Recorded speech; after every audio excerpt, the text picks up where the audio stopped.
অপূর্ব সুন্দর একজন মহামানবের কথা আছে, ইউসুফ আলাইহিস সালাম।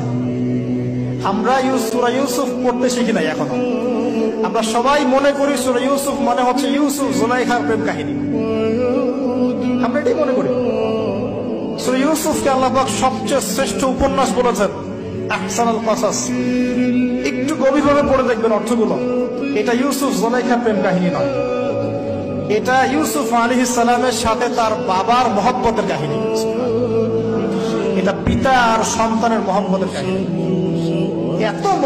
এত মহব্বত যে সন্তান 20 বছর আগে হারিয়ে গেছে, যে সন্তান কূপ থেকে রাজপ্রাসাদে, রাজপ্রাসাদ থেকে জেলখানায়, জেলখানা থেকে আবার মিশরের গভর্নমেন্ট মানে পলিটিক্যাল পাওয়ার এসেছেন।